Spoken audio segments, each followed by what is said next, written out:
Alright. So, before tayo mag-start, mag-pray muna tayo. Lord, Panginoon, maraming salamat for this day, Panginoon, na binigay niyo sa amin, sa favored life group, O God. And dalangin namin, Panginoon, na you will be the center of this Bible study. We pray din, Panginoon, for stable internet connection at sa mga wala pa, Panginoon, tap them, O Lord. And Lord, ikaw ang may taas at kami pa, ako ang mababa, Panginoon. Kami ang mababa, Panginoon. And maraming salamat, O Lord. Samahan mo kami, O God, in all of this prayer and thanksgiving. We lift it in Jesus Christ's name, we pray. Amen. So, yung topic natin today is parable. So, parang all of us siguro familiar dito sa sa the parable of the lost sheep. And then, may question po ako. Bakit kaya tayo kino-compare ng Lord, tayo mga Christians, sa sheep? Siguro siguro magtatawag muna ako. Si Marfil.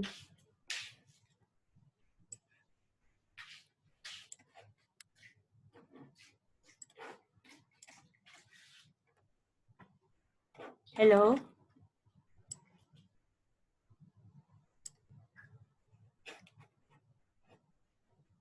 Hello? Naririnig kita, te. Ay. Naririnig kita namin. Sige, ikaw na lang, Shell, muna. Kasi parang baka hindi pa na Naririnig ka po, ate. Ayun. Baka na. Tatanong ko muna kung before tayo mag-start, tatanong ko kung bakit kaya tayo kino-compare ng Lord sa sheep? Siguro, muna, kay Marfil. Sige, Marfil.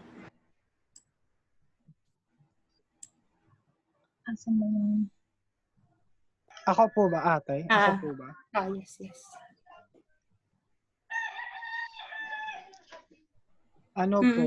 Kaya po siguro kinumpara po tayo ng Panginoon po sa sheep kasi po, yung sheep po kasi need po ng guidance, need po talaga ng guidance niya. Kasi po, feeling ko po yung mga sheep parang madali po silang maligaw, ganun po. Iyon po. Thank you, Marfil. Naririnig mo, te? Naririnig niya. Siguro si kay Kyle. Bakit kaya tayo kino-compare ng Lord sa sheep? Siguro po Ano ba sagot ko? Wait lang po. Okay. Siguro po parang yung sheep is innocent animal, tapos alam ng sheep kung ano yung boses ng kanyang shepherd. Yun po. Okay. Salamat, Kyle. Sige. Kay Kay. Si Kay. So, yung sa akin po, same lang kay Phil na kailangan ng guidance kailangan ng shepherd ng sheep, tapos mabilis din kasi siya maligaw. Kung saan siya nakakarating kapag walang nag-guide sa kanya. Sige. Tawag pa tayo ng dalawa. Si Richelle. Ayun, te, same din kila Phil na madali siyang maligaw. Ganun lang, sis. Thank you, Shell. Si Ate Idet. Hi, Ate Idet. Yun. Sa akin, kasi yung sheep, para siyang inosente. Hindi siya yung hindi niya alam yung parang ipoperso niya agad-agad unless ililid siya ng isang pastor. parang hindi siya hindi siyang katulad ng lion na kayang mag-hunt sa sarili niya. Ganon. Kaya, yung isa sa mga characteristics nila, may innocent sila. Okay. Thank you, Te. Actually, lahat talaga is talagang my point. So, eto yung mga sum kung bakit. Una, can't get up without a help. Sabi, pag natumba daw yung mga tupa, they don't have the ability to get up. Alam mo yun, yung pag natumba sila, kailangan nila ng shepherd na may magtayo sa kanila.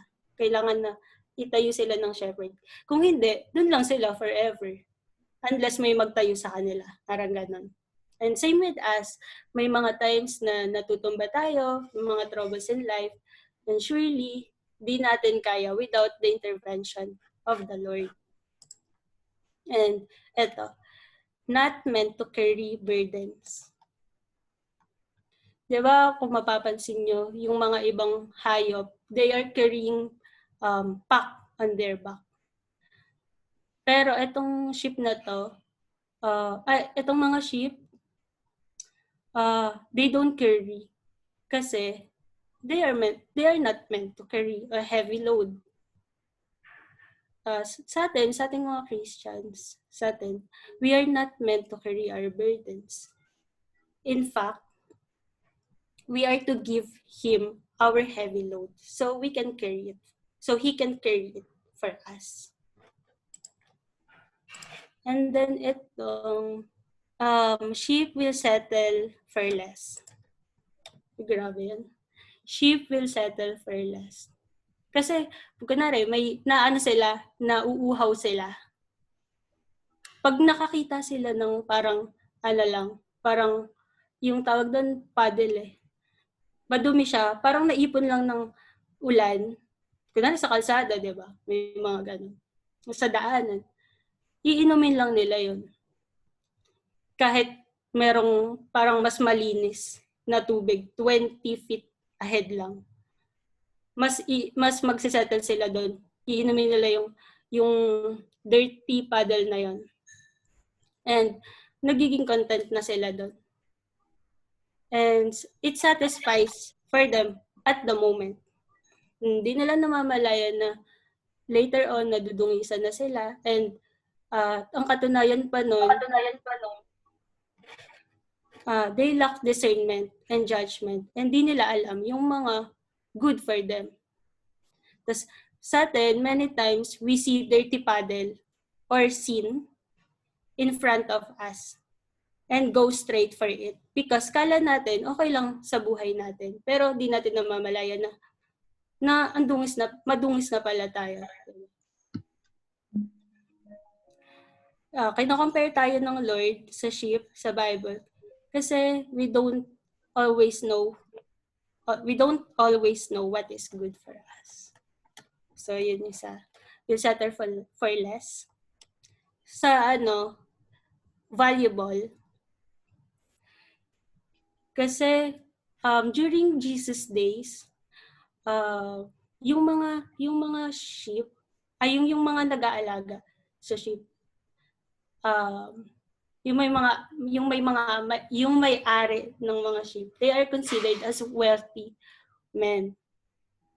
So, kasi bakit pag marami silang mga flocks, yung mga large flocks,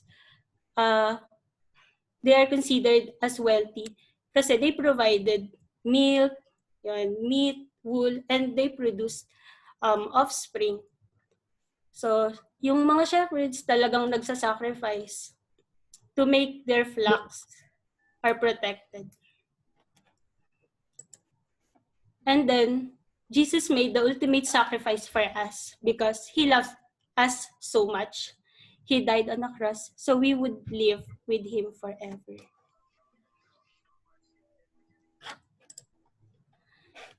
And cannot carry for themselves when wounded. If mapapansin nyo yung mga ibang hayop, pag nagkasugat sila, diba, dinidilaan lang nila yun. until it heals. Pero etong mga sheep, pag meron silang sugat o kaya may mga kagat, hindi nila kayang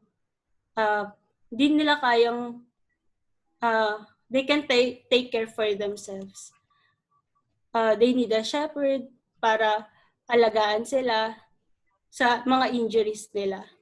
And yung shepherd na yon, babantayan sila hanggang sa mahil yung sugat nila completely. And minsan, we need this healing, may it be physically, emotional, spiritual, mentally, etc. He will take care us, especially pag we let Him heal us. Yan. And ito, innocent, ayun, kanina na narinig ko yung innocent. Oo, totoo yan. Kasi, yung sheep, diba, they represent purity at saka innocence. Diba, yung mga lambs, sinasacrifice sila sa Passover. Kasi, yung lamb of God, flawless.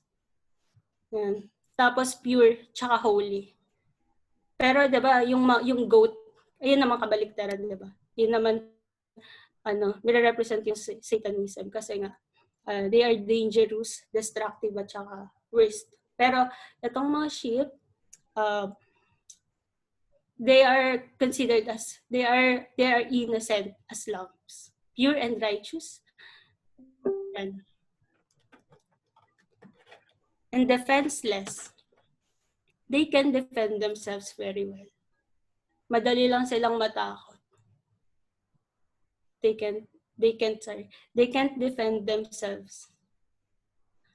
Pero madali silang matakot pag may narinig silang parang konting ingay lang, kunwari yung running water, tatakbo na sila noon kasi nadidistract sila sa maingay. And they have some kind of protection as a whole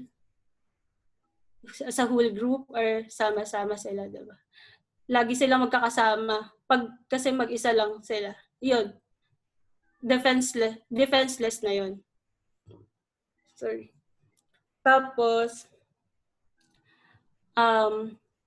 paano sila mag-defend din? Sumisipa sila. And most especially yung mga inahin, hilig silang manipa to protect their young. Yan. And tulad natin, di ba? Minsan may pagkibot din tayo, konting sipa, tapos takbo. But mostly, we are defenseless. God compares us to sheep in the Bible because we need His protection. And we need to stick together as fellow Christians. Ayun. No sense of direction. Yeah, they will follow whoever is leading them. Kung yung mga sinundan lang nila, ifa-follow lang nila. May natatawa nga ako kasi nagbasa ako about about dito. Paano naging no sense of direction? Sabi ng farmer, meron daw parang sa tapat ng bahay nila, nasa loob yung mga sheep. And then pag binukas nila, ayun, diretso na sila. So, ang ginawa ng farmer, nagkabit siya ng lubid. Tapos yung lubid na yon, syempre pagkalabas ng mga tupa, may pagtalon sila. Pero tinry ng farmer na ikat yung rope. Ang ginagawa pa rin ng mga sheep, tumatalon pa rin sila. Para, ayun, sila, pina-follow lang nila kung ano yung mga nasundan nila, parang sinusundan nila. Yan. They have no sense of direction. Emotional and recognize the shepherd's voice. Parang narinig ko rin yung kanina. So, alam nila yung voice mismo ng shepherd nila because they have the remarkable instincts. And since they are emotional animals, they can detect strangers. Since they are emotional, they also have the ability to build friendships with other sheep. Yon, dali silang ma-attach, clingy rin, and stick up for each other when in a fight. They can also get anxious or distressed. Tapos, minsan nalulungkot din sila, especially pag yung friends nila is nawala. Yan. Huwag namatay. Pero may papakita ko sa inyong video about this. About sa how to recognize the shepherd's voice.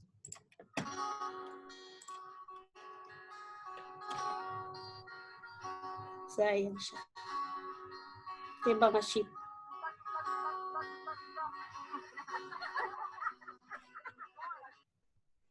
One more time. Wala pa yung video. May video? Wala po. Wait lang po. Nakikita niyo na? Blank pala. Wala pa rin? Wala po eh. Wala pa rin pong video po. Wala po. Wala pa rin.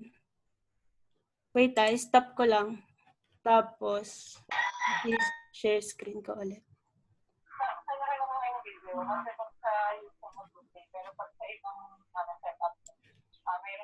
Ayan, meron na. Apo. Ayan. Meron. Napakita ko sa inyo. About paano nila ma-recognize yung shepherd's voice. Ayan. Ito, stranger ito. Ayan. Tinatry na lang tawagin tong mga trial number 1. Ayan, test object.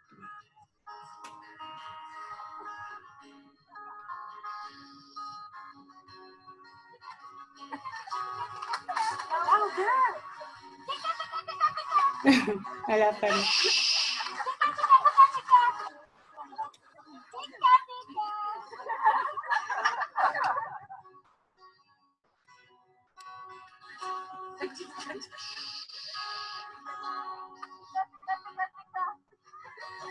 Ayan, pinay ko. Okay, cute. Ito na yung farmer. Ayan siya.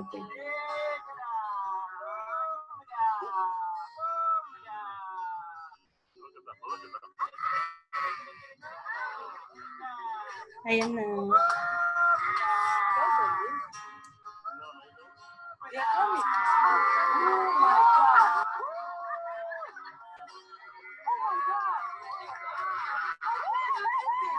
Lapit mo sa'yo. Oh my God, this is amazing.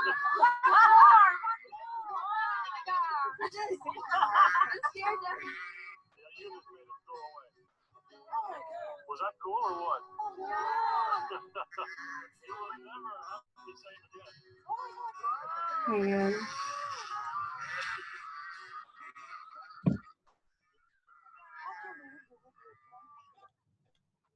Ayun. Ayun yung sample ng they can recognize the shepherd's voice. So same with us na tayo, 'di ba? Malaman din natin yung shepherd as yung Lord. Sorry. Wait lang, papalitan ko.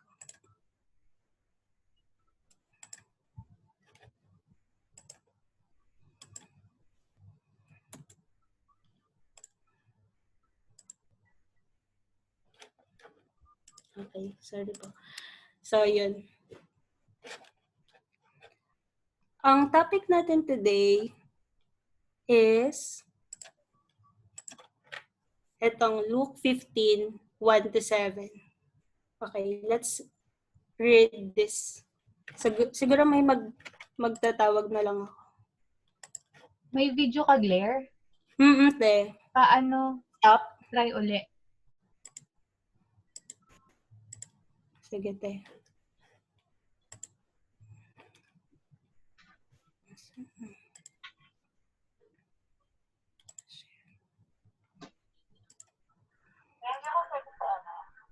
Ayan.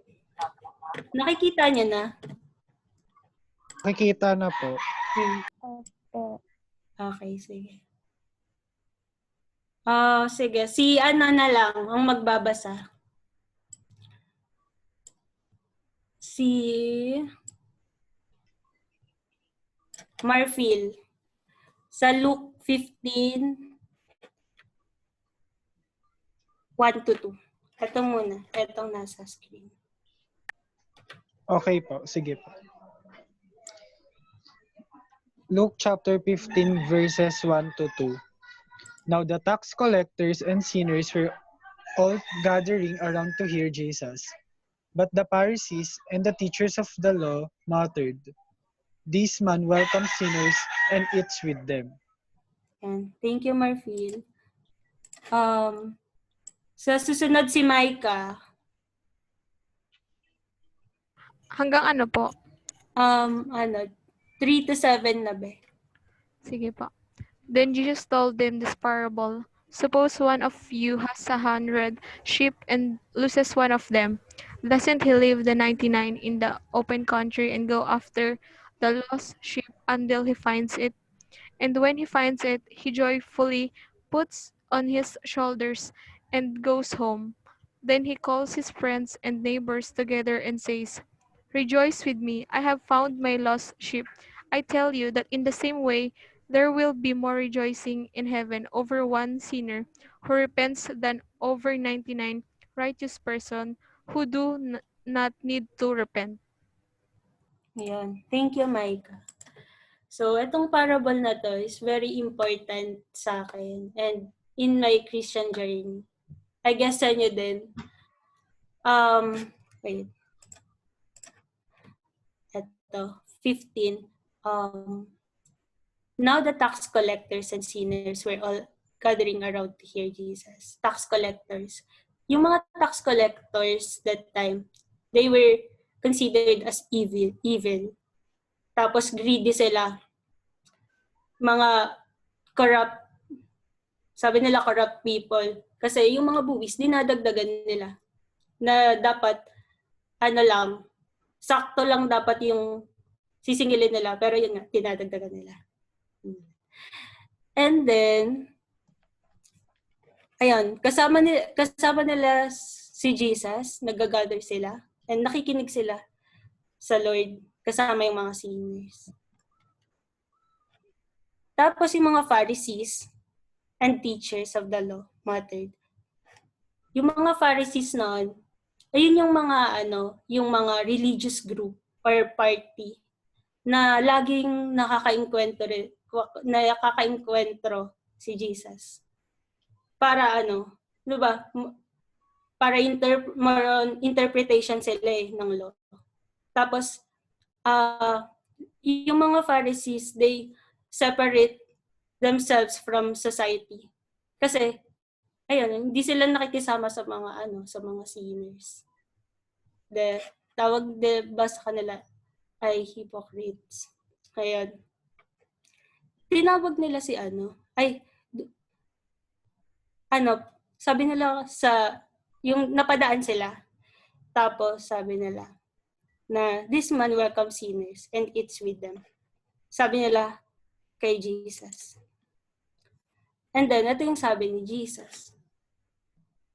Na suppose one of you has 100 sheep and loses one of them. Doesn't he leave the 99 in the open country and go after the lost sheep until he finds it?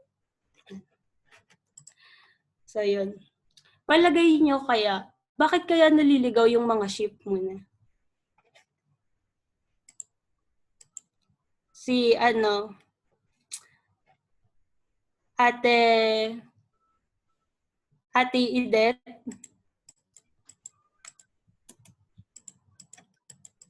Kung bakit sila naliligaw? Ate. Bakit kaya silang naliligaw? Pag may nakapag-caught ng attention nila tapos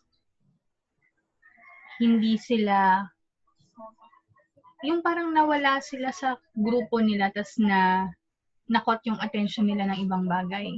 Parang kung yung sheep, usually doon siya nawawala.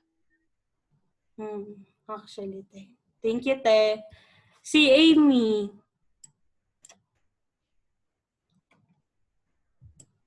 Si ay, wala na si Amy. Si Jel.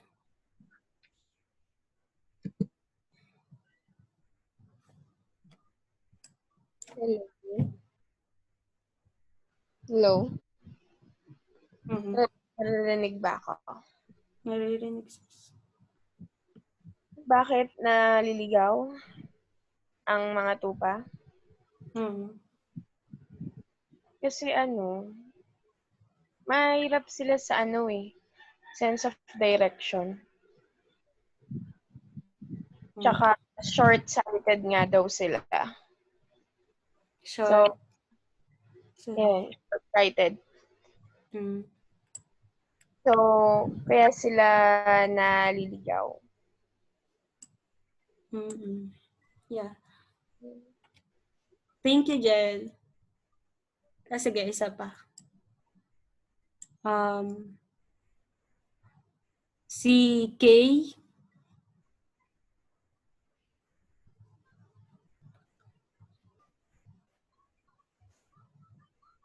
Si Kay.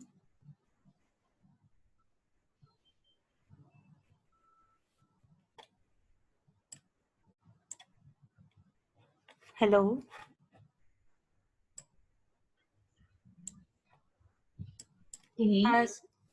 Si po yun? Naglalag po kasi. Sige.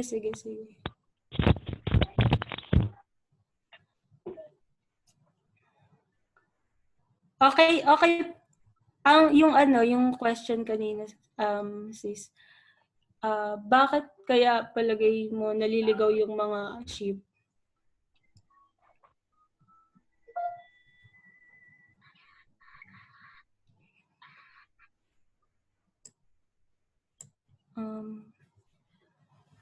Siguro na lang, mag-call na lang ako kasi may problem ata sa connection ni King as of the moment. Siguro si Richelle.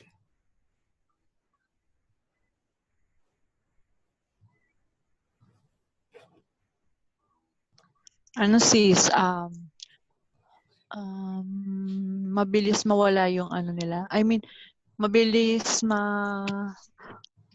yun yung sinasabi ni Ate Idet na yung attention nila parang mabilis silang ma-attract ng ibang bagay. Thank you, Shell. Parang ganun. Ayun lang, sis. Thank you, Shell. O nga, no? Bakit kaya naliligaw yung mga sheep?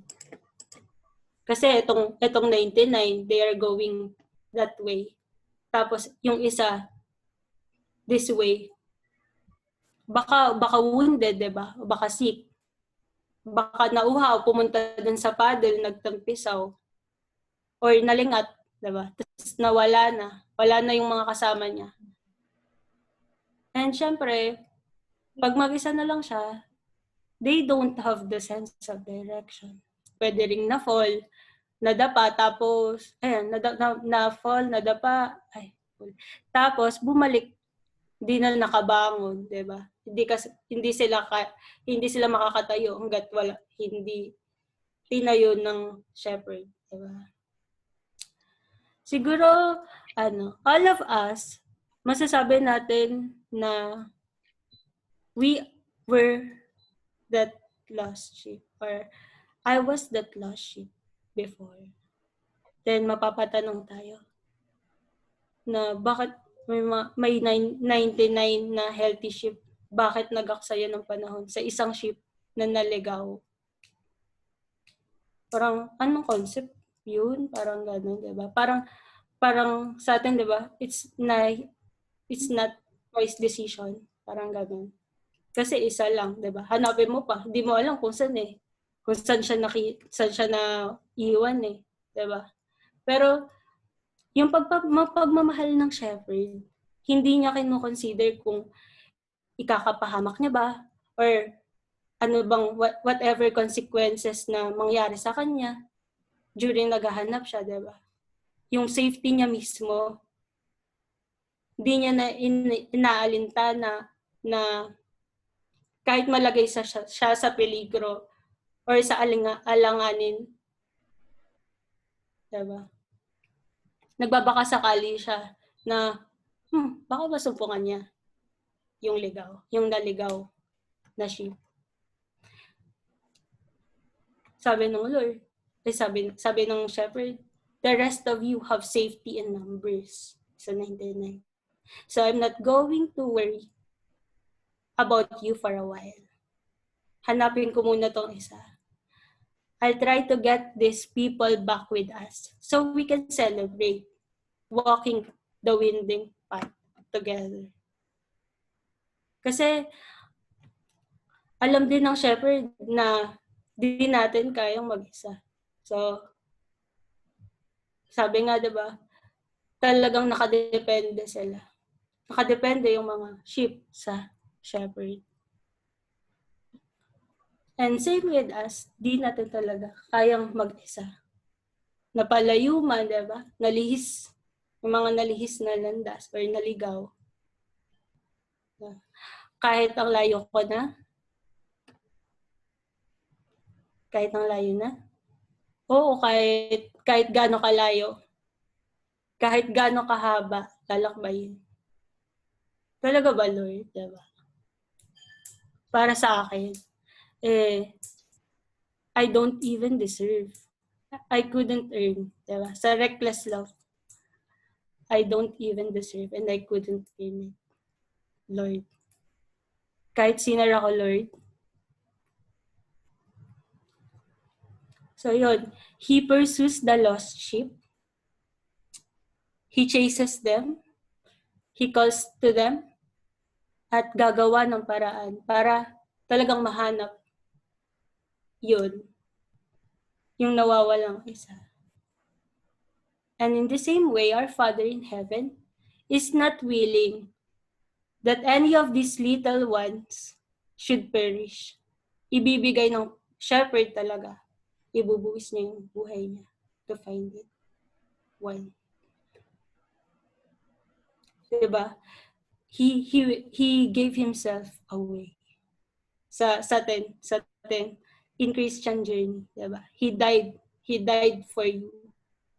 Jesus died for you. Jesus died for me. Jesus died for us. Minsan naglalaba lang ako na natugtog tong reckless. Naiyak pa. So, minsan nakaka-touch talaga yung love ng Lord. Love ng Lord. Hindi dahil sa naglalaba or naiyak. Sa love ng Lord, grabe. Grabe, Lord. Grabe, Lord. Grabe yung love mo. Diba? Naalala ko yung mga first love sa Lord. Mga nag-start pa lang, diba? Yun. He died for you. Para sa ating kasalanan, diba? He died for you. He died for me. He died for us. And yung wounds na yun, yung mga sins natin can never diminish your worth for me, sabi ng Lord. Your wounds, your sins can never diminish your worth for me. And para sa Lord, finding one lost sheep is important. You may be wounded. You may be wounded sheep, pero sabi ng Lord, you are mine. You are mine. You belong to me. You don't have to prove. You may be wounded, you may be scarred, you may be limping, but here I am. I will carry you home. Sabi, diba? Papasanin tayo ng Lord. Rejoicing. Ipapasan tayo habang tuwang-tuwa sa galak. Habang nagre-rejoice, diba? Baka naman baka yung ibang shepherd, baka yung ibang nag-aalaga. Nakita ka tapos matagal kang nawala, 'di ba? Baka paghampasin yung mga alaga. Kasi pasaway nga sila. Pero yung Lord hindi. Hindi. Pag nakita ka niya, magre-rejoice talaga siya. Hindi siya magagalit. He's gentle. And nagre-rejoice, pinapasan pa. Aakayin, papasanin hanggang sa makarating sa bahay or sa barn safely. Ayun yung love ng Lord. Your love is the safest place. Diba? Lord. Kaya sabi ng Lord, huwag ka na matakot, kilala kita eh. You are mine.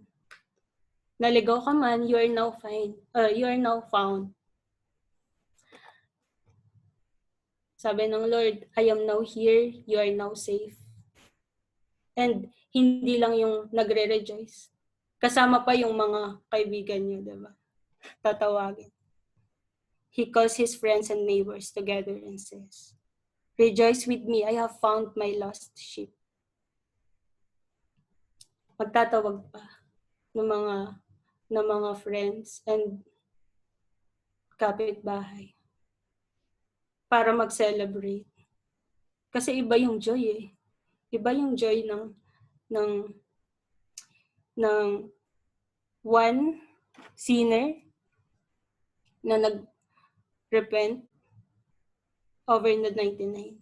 Sabi dito, diba? I tell you that in the same way, there will be more rejoicing in heaven over one sinner who repents than over 99 righteous persons who do not need to repent. Ayun. Pero yung plot twist talaga dito, napakasaya ng Lord kasi isa man yun, pero nag-repent, diba? Pero yung 99 righteous persons na feeling safe na, secured, feeling nila, ano na sila, ox na. Hindi na sila nagre-repent. Parang Pharisees, di ba? Parang Pharisees. Yung tinanong sila ng Pharisees kanina. Baka Pharisees. Pwede, di ba? Pero, I didn't mean na inabandon ng Lord yung 99. In fact, they are still important to Him. Ayun, binibilang kasi ng Lord. He counts His sheep. He rejoices that some are safely in Christ. Yung iba, ox na, prepared for eternity, and nestled near His heart na.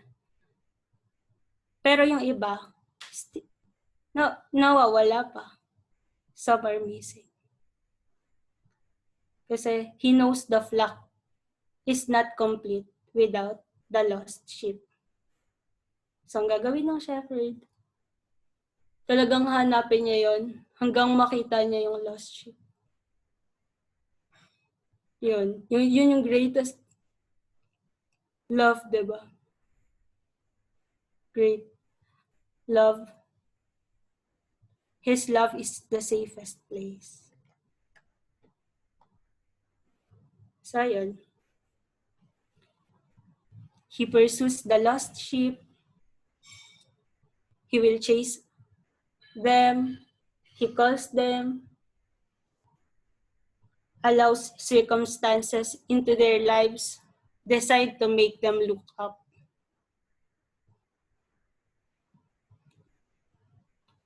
Grabe yung yung love. Grabe yung love. Para dito sa isang sinner na nag-repent.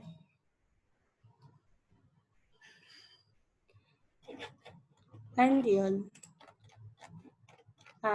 Yun. Glory to God. Thank you, Te. So, reflection po kung meron po kayong naiisip. Si Richelle.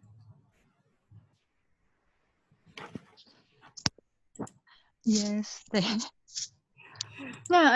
Relate na relate eh. Alam mo yan. I Ay, mean, sorry. di ba, matagal na tayo sabay-sabay nila gel, pero nakat yun. I mean, parang nawala kay Lord mula nung nagkatrabaho. Though naman, pinilit ko naman no na makapag-church ulit, ganyan-ganyan. Kaso, pinili kong parang mas pinili ko yung mag-rest na lang, hindi mag-sacrifice ng oras para kay Lord. Kasi nakakapagod, ganyan. Pero blessed kasi ngayon, found ulit sa tulong nyo na rin. Ganun. And amazing lang ni Lord for pursuing us, pursuing me. Hindi siya napagod, hanapin ako. Hindi siya sumuko na mapabago niya yung puso ko. For all the sins, grabe, lost na lost talaga ako sa mga kasalanan na nagawa ko. It's very, talaga, undeserving sa lahat. And yun, glory to God kasi He saves me. Nandito tayo ngayon. Lost, but now I'm found. Sa sa lyrics din ng amazing, broken vessel ba? Yun. Thanks, kasi nakaka-remind lang ulit ng, alam mong araw-araw, we need to remind ourselves kung gaano tayo mahal ng Panginoon. Para, nare-restore ka. Nare-energize ka yung spirit mo. Ganon. We just need to remind ourselves kung gaano ka-reckless binuhos ni Lord yung kanyang pagmamahal just to save you. So yun, glory to God. Thank you, Te. Thank you, Shell. Sige, mag-call tayo. Si Ate Idet.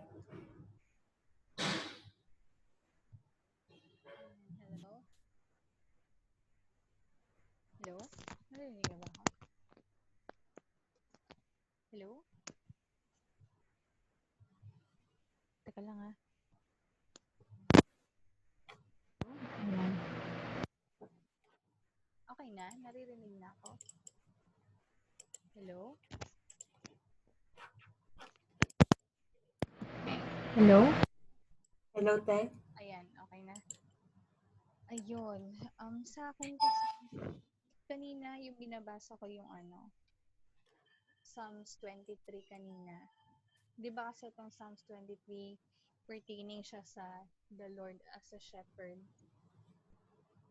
Nakakatuwa lang na din na yung shinare ni Blair is about the sheep and the shepherd. Ayan. Sa mga minsan parang nagkakaroon ng yung nakakalimutan mo na sheep ka tas shepherd ng Panginoon. Parang sa lahat ng characteristics ng Panginoon, nagiging friend ka niya, nagiging savior ka niya, nagiging savior mo siya, friend mo ang Panginoon, siya yung nagpo-protect sa'yo. Pero yung the fact that He is a shepherd, that He na ang sabi nga dun sa Psalms, He is my shepherd, I shall not want. Minsan meron kayang characteristic ang sheep na maghangad ng iba kesa dun sa gusto ng shepherd para sa kanya. Di ba, oo. Kasi di ba kaya nga tayo nagkakaroon ng time, kaya nga yung sheep ay nagkakaroon ng times na naliligaw siya kasi merong gustong ang shepherd niya napuntahan niya. Pero pag siya nakakita ng iba, ng bago, ng mas interesting para sa kanya, yun yung pinipili niya. Sabi niya dito, He will make me lie down on green pastures and He lead me beside the still water. I was just reminded na the Lord knows how to take care of you. Alam niya kung paano ka iingatan. And He knows where to lead you. Alam niya kung saan ka niya dapat papuntahin, kung saan ka nararapat.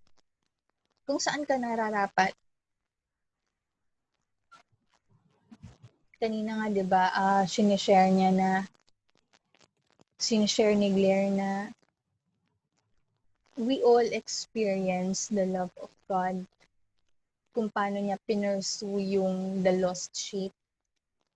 May siguro sa mga susunod, ang follow-up question ko lang doon is, naramdaman mo na ba that the Lord saved you and took care of you nung panahong you are not really deserving?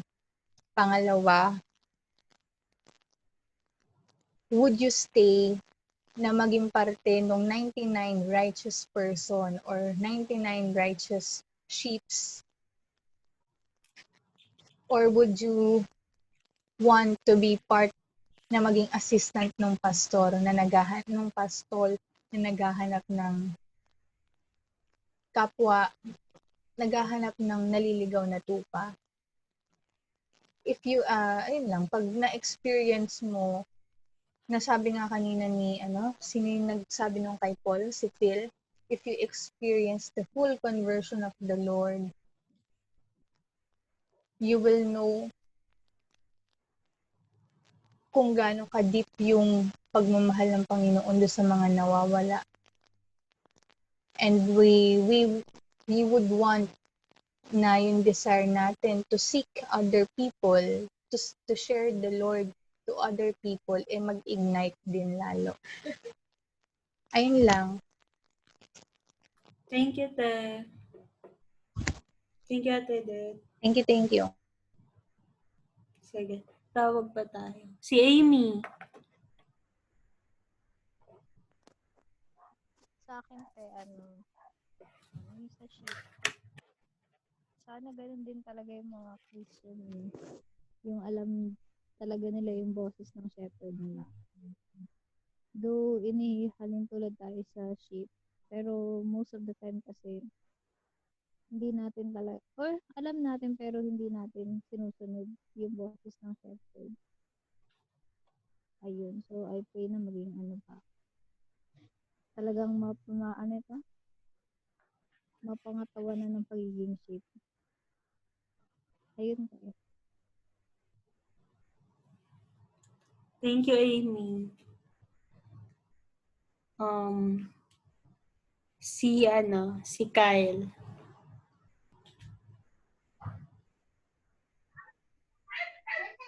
Sa akin, as a sheep, hindi talaga natin kaya yung mag-isa.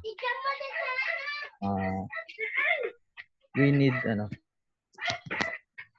the shepherd talaga to lead our direction sa kung ano man pupuntahan natin. Kaya dapat araw-araw nating yung shepherd natin, si Lord.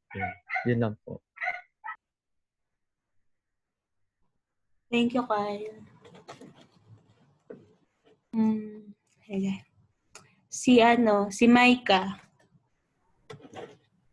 Sa akin po, ate, sa una po kasi parang I love the way of God na kahit po naliligaw na, He pursue pa rin po na makita po tayo. Kasi po parang, di ba po parang sobrang blessed lang po na, alam mo yung parang nawawala ka na sa way na yun. Pero parang naglalaan pa rin ng oras si Lord para makita ka.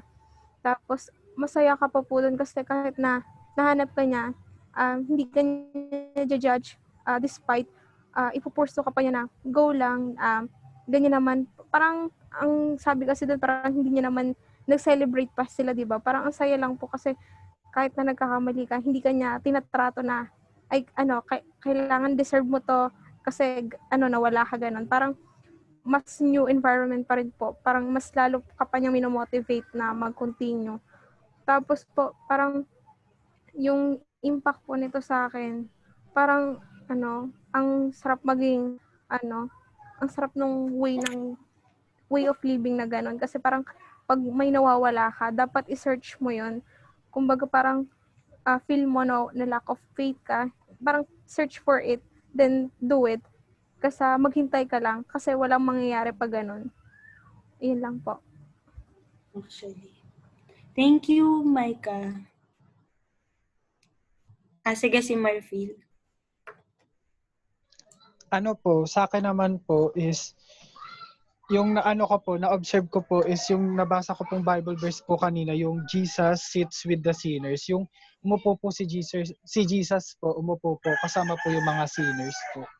So, ayun po, yung ma-observe natin doon is, as a follower po of Jesus Christ, dapat gawin din po natin yung ginagawa ng Lord na ayun, matuto tayong makisama sa mga sinners and ayun, kagaya ng ginawa ng Lord, nakikisama siya sa mga sinners pero hindi siya nakikipag-sin kasama sila. Ibig sabihin nun, He sits but not sins with them. Yun po. Tapos, ayun po, ibig sabihin magkaroon po tayo ng eagerness po para po puntahan po yung mga places po na may mga unbelievers, yung mga sinners po, ganun po. So lalo na po ngayong lockdown po, mas napahalaga natin yung usage po ng social media. Mas gamitin natin siyang platform para ayun po makapag-evangelize po, lalo na po sa mga sikat po na websites like TikTok po, Facebook, Messenger, ganun po. We can truly evangelize na po talaga ngayon po since advanced po yung technology po. And then po yung na-observe ko rin po yung main reason nga kung bakit nga ba nagkatawang tao ang Lord. Siyempre, dahil siya nagkatawang tao dahil po sa mga sinners po o sa mga lost sheep. So, kaya niya yung ginawa is, siyempre, para maintindihan niya yung kung bakit ba napakadali nating matukso sa mga bagay, ganun. Di ba, bago natin maintindihan yung isang bagay, mas maganda kung ma-experience natin. Di ba may kasabihan nga na experience is the best teacher, ganun po. Kaya ayun, first hand na na-experience ng Lord na maging tao. Like, nauhaw din siya, nakaramdam din siya ng gutom, naiyak din po siya, ganun po. So, ayun po, kaya niya po yung ginawa para malaman niya kung anong approach yung gagawin niya para maturuan po tayo na maging godly po. Ayun po. Ayun po yung mga observations ko po. Thank you, Phil. Sige. Si Jelay.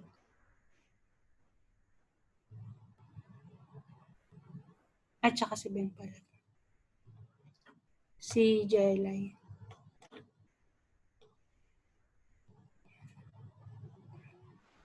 Hello po. Hello. Ay, Ate Jelay po nasa online class. Sige.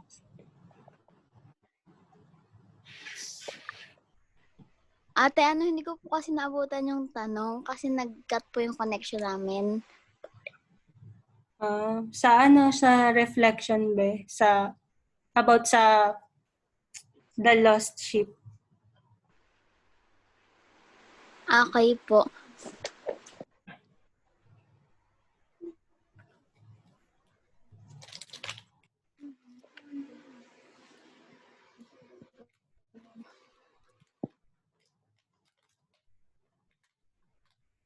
Yung any reflection.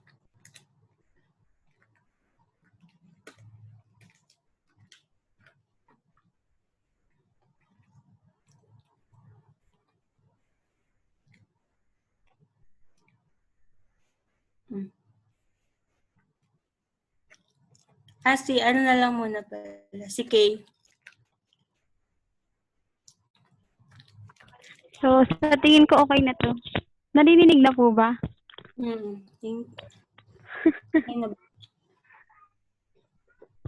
So, ako po, yung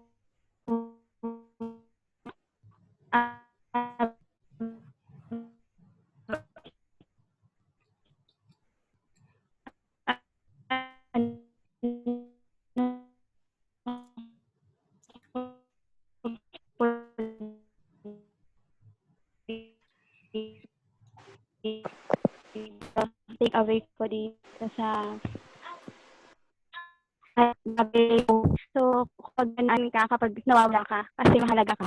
Like, for example, kapag may mga, may Bible study, tapos wala ka doon. Though, may mga tao naman na nandun na, pero, iba pa rin kapag nandun ka, iba pa rin kapag kumpleto. Doon din sa may, halimbawa, ganun. Alam mo naman na kahit alam mo na may mga tao na attend doon, pero iba yung saya kapag nandun ka, yung present you.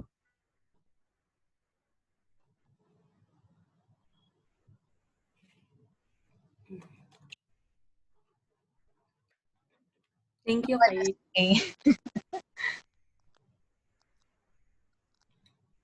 Nawala na si Kay. So, Ox na po. Actually talagang yun nga, important, talagang malaking part tong yung parable na to kasi na-share nga din ni Shell na medyo nawala kami sa Lord ng ilang years ata. 5 plus years ata. Pero the Lord is talagang, He pursues Parang He will use people para maabot ka pa rin. Kahit kahit alam sa sarili mo na hindi mo deserving yun. He still love you. He still love us. He still love me. Kahit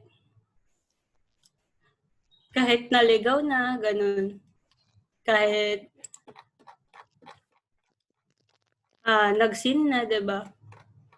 But still, the Lord talagang, He always welcome. Ayun. Maraming salamat po sa mga nag-reflect. And we will close this in prayer. Ay, wait, may challenge tayo. Sagot. Ayan. 'Di ba sinabi nga kanina ni Kay na kahit wala yung isa, halimbawa, ilan tayo? 1, 2, 3, 4, 5, 6, 7, 8, 9. 9 tayo na nandito. Hindi man tayo yung 99, pero merong mga wala dito, 'di ba? So let's take initiative. Sino ba yung pwede mong makamusta? Sino ba yung pwede mong ma-reach out? Pinsan mo, yung mga wala dito, yung mga mga kasama natin sa BS pero hindi natin madalas nakikita. Baka kailangan nila ng pagkamusta mo. 'Di ba? So kahit hindi mo close, halimbawa parang March pa kayo huling nagkita, i-chat mo, kamustahin mo. 'Di ba? Tas lalo na ngayon, kung kaya mo pang mag-reach out ng hindi talaga natin nakakasama sa BS, classmate mo, na free time naman niya, yung 3 p.m. hanggang, mabilis tayo ngayon na, 4:30. Kung kaya niyang i-spare yung ganong time sa atin, we will try to reach out to them, diba? Ayan, yun yung challenge natin for next week. May game ba kayo? G ba kayo? G. Type G. Type G sa chat box. Ayan. So, ayan, let's close this with a prayer. Sige. Okay. Lord, Panginoon, maraming salamat sa word, Panginoon, na binigay mo sa amin. Maraming salamat, Panginoon, sa love na patuloy mong pinaparamdam sa amin, Panginoon. Minsan man kaming nawala, Panginoon. But Lord, talagang pinupursu mo kami. Talagang hinahanap mo kami, Panginoon, para makasama kami, Panginoon, sa kaharian mo, O God. Lord, maraming salamat, Panginoon, na patuloy mo kaming minamahal, Panginoon, kahit hindi kami deserving. Maraming salamat, Panginoon, sa patuloy mong pagbe-bless, Panginoon, sa amin, pagpoprotect, Panginoon. At Nawa, Lord, na patuloy mo kaming ingatan, Panginoon, sa aming mga pamilya, Panginoon, at maging itong word na to, Panginoon, may share namin, maging way din kami, Panginoon, na makahanap rin, Panginoon, ng mga nawawala ding tupa, Panginoon. Use us, O Lord. And protect our family, Panginoon. Protect us, Panginoon, from danger. Protect us from virus. And watch over us, Panginoon. Maraming salamat for your message today. We lift all this prayer and thanksgiving in your mighty name, Jesus. Amen.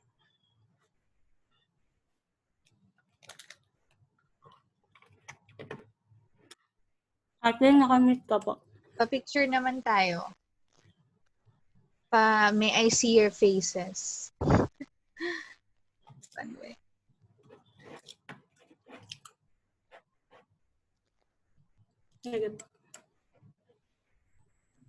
Ayan. Jel Eme Shell. Wala nang habol. Ayan, si Kil.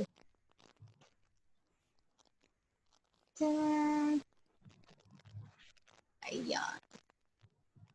Ay, isa pa. Paano mo yung screenshot? Screenshot. Ang hirap ng ng techie. 1, 2, 3. Ayan. Ayan, salamat. Thank you po. Thank you. O, yung assignment natin Bye-bye. Thank you, Te. Happy weekend, everyone. Thanks, Ate Claire. Thank you, Blair. Bye. Thank you. Bye-bye.